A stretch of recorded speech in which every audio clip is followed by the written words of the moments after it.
नमस्कार दोस्तों। दास्तान हिंदी लेकर आया है आपके लिए एक और सच्ची और बेहद डरावनी दास्तान। और आज की ये कहानी इतनी खौफनाक है, इतनी डरावनी है कि इसे सुनकर आपकी रूह तक कांप उठेगी। तो इस पूरी दास्तान को शुरू से आखिर तक जरूर देखना। नमस्कार दोस्तों, दास्तान हिंदी लेकर आया है आपके लिए एक और सच्ची और बेहद डरावनी दास्तान। और आज की ये कहानी इतनी खौफनाक है, इतनी डरावनी है कि इसे सुनकर आपकी रूह तक कांप उठेगी। तो इस पूरी दास्तान को शुरू से आखिर तक जरूर देखना। और अगर आप चैनल पर नए हो तो चैनल को अभी सब्सक्राइब करो। और दोस्तों, आज का टारगेट है 10,000 लाइक्स का। तो वीडियो को ज्यादा से ज्यादा लाइक करो, शेयर करो और कमेंट में जरूर बताना कि आपको ये डरावनी दास्तान कैसी लगी।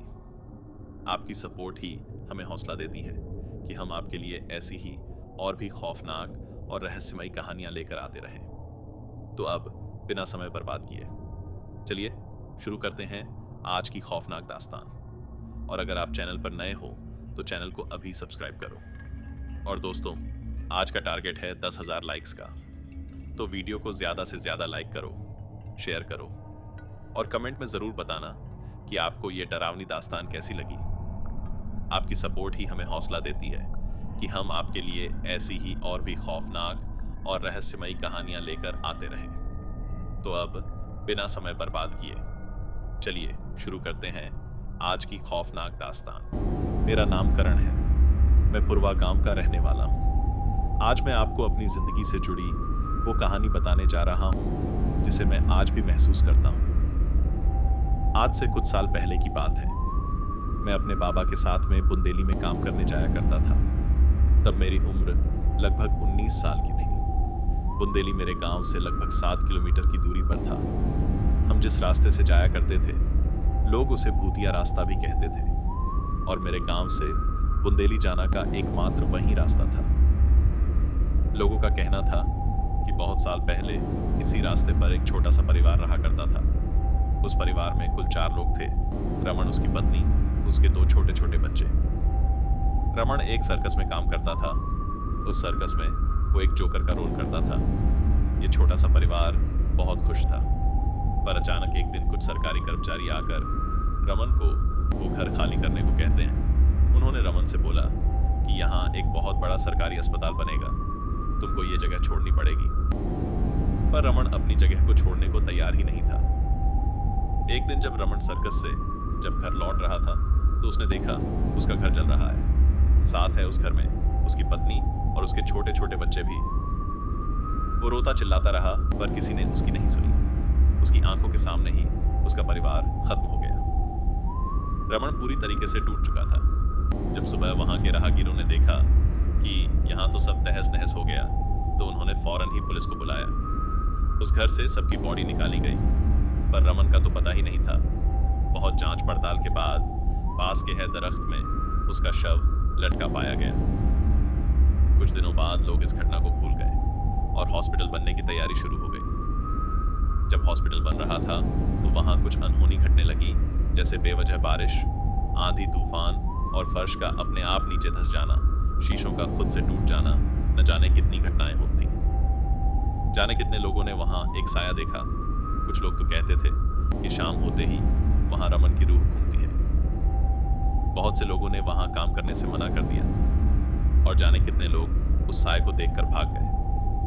आज तक वो अस्पताल बन ही नहीं पाया, ऐसे अधूरा पड़ा है। तब से लोग मानने लगे कि वहां रमन की ही रूह घूमती है। मैं ठहरा जवान, मुझे इन सब बातों पर जरा भी यकीन नहीं था। ये भूत प्रेत, मैं इन सब बातों को नहीं मानता था। पर मेरा पूरा परिवार इन बातों पर कुछ ज्यादा ही यकीन करता था। उनका मानना था कि शाम के 7 बजे से पहले ही घर में आना होगा। हालांकि मैं कभी ये बात तो नहीं मानना चाहता था, पर बाबा मेरे साथ जाते थे और साथ में ही आते थे। तो कभी भी 7 बजे के बाद मैं उस जगह से निकलता ही नहीं था। काफी दिल किया करता था मेरा कि एक बार उस अस्पताल में जाऊं। क्या सच में वहां कोई आत्मा थी या फिर ऐसे ही लोग वहम पाल रहे थे। एक दिन बाबा की तबीयत खराब हो गई तो अब जाहिर था कि मुझे काम पर अकेले जाना था। पर बाबा मुझे कहाँ अकेले जाने देने वाले थे। इसलिए उन्होंने मुझे मेरे दोस्त श्याम के साथ भेजा। आज तो मैंने तय कर लिया था कि आज मैं पक्का उस अस्पताल में जाऊंगा, और वो भी 7 बजे के बाद। मैं अपने दोस्त के साथ काम के लिए निकल गया। आज तो मुझे बाबा का काम भी करना था और अपना भी। मेरा दोस्त श्याम अपना काम खत्म कर चुका था। शाम के 6 बज गए थे, पर मैं जानबूझकर अपना काम धीरे धीरे करता, क्योंकि आज मुझे किसी भी हालत में देखना था कि क्या सच में वहां कोई जोकर के लिबास में घूमता है, या फिर ये सब महज एक ढोंग है। श्याम, करण जल्दी कर देख, 6 बज गए हैं। मैं आज तक इतनी देर तक नहीं रुका, बल्कि 15 मिनट पहले ही निकल जाता था। आज तेरी वजह से देर होगी। मुझे आना ही नहीं चाहिए था तेरे साथ। मेरी वाली तो गाड़ी भी चली गई। जल्दी कर, बस अब एक ही गाड़ी है जो हमारे गांव तक जाएगी। मैं श्याम को चुप कराते हुए बोला, देख श्याम, अभी एक गाड़ी तो जाना बाकी है ना, तो क्यों खामखा परेशान हो रहा है? हम अभी थोड़ी देर में साथ में चलेंगे ना। तू तो बेवजह मुझ पर टेढ़ा हो रहा है। शांत हो जा और मुझे मेरा काम ढंग से करने दे। इतना कहकर मैं चुपचाप अपना काम करने लगा। फिर मैंने खुद से मन में बोला, तू चाहे कितनी भी जल्दी कर ले श्याम, पर आज तो हम 7 बजे के बाद ही जाएंगे। काम करते करते रात के 9 बज गए। आखिरी गाड़ी भी जा चुकी थी। श्याम को मुझ पर बहुत गुस्सा आ रहा था। उसे देखकर ऐसा लग रहा था कि मानो वो मुझे खा ही जाएगा। श्याम, बज गए, 9 हो गया, तेरा काम मिल गई, तेरी आत्मा को ठंडक। अब बोल क्या करेंगे? हम लोग, तुझे पता है कि हमारे गांव में 6 बजे से पहले ही जाना होता है, पर आज तेरी करिस्तानी ने 9 बजा दिए। करण न कोई गाड़ी न कोई घोड़ा। अब बोल हम कैसे जाएंगे? और गांव में सब परेशान होंगे कि हम लोग अभी तक पहुंचे क्यों नहीं। मैं बस उसकी बातें सुनकर मन ही मन मुस्कुरा रहा था। मैंने उसे बोला, सुन श्याम, अब जो होना था वो हो गया। अब हम कर भी क्या सकते हैं? हम यहाँ तो रुक नहीं सकते। अब बस एक ही चारा बचा है, हमको पैदल ही सफर तय करना होगा।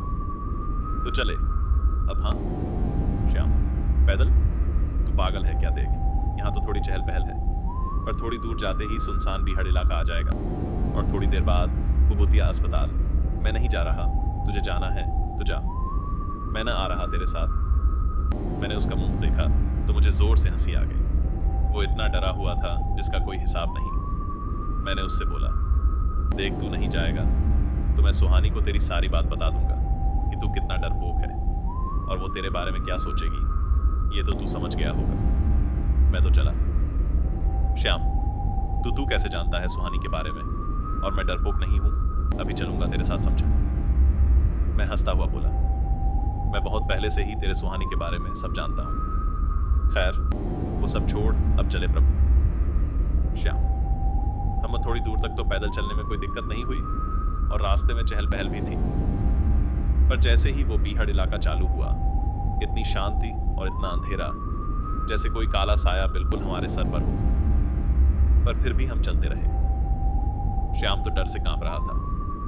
आखिरकार अब हम उस अस्पताल तक आ चुके थे जिसका मुझे बेसब्री से इंतजार था। हम वहां जैसे ही पहुंचे, वहां का तो माहौल ही बदल गया। अचानक तेज हवा और बारिश चालू हो गई। बेवजह बारिश तो यूं थी मानो हम दोनों को कोई उस अस्पताल में आने को बोल रहा था, और ऐसा ही हुआ। मैंने श्याम को जबरदस्ती उस अस्पताल में आने को बोला, पर वो डरपोक अस्पताल की छत के नीचे ही खड़ा हो गया। मुझे भी वहीं खड़ा होना पड़ा। काफी तेज हवा और बारिश हो रही थी, उसके साथ ही बिजली की गड़गड़ाहट हो रही थी। मुझे बस अंदर जाने का दिल कर रहा था। मैं बस कैसे भी करके अंदर जाना चाहता था, पर डरपोक श्याम मेरे हाथों को कस के पकड़े हुए था। हमको वहां खड़े हुए काफी देर हो चुकी थी, पर बारिश रुकने का नाम नहीं ले रही थी। तभी अचानक अंदर से किसी की आवाज आई। ऐसा लग रहा था मानो कोई शख्स बहुत दर्द में रो रहा हो। श्याम के तो हक्के बक्के उड़ गए थे। वो बार बार मुंह से बोल रहा था कि चल भाई, हम यहाँ से चलते हैं, पर मैं उसकी न सुनते हुए अंदर जाने लगा।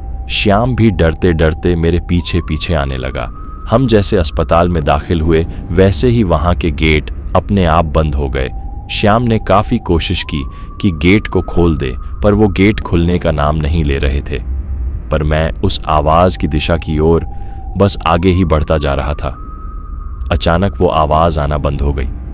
अंदर तो ऐसा लग रहा था मानो ये अधूरा अस्पताल नहीं बल्कि शमशान हो।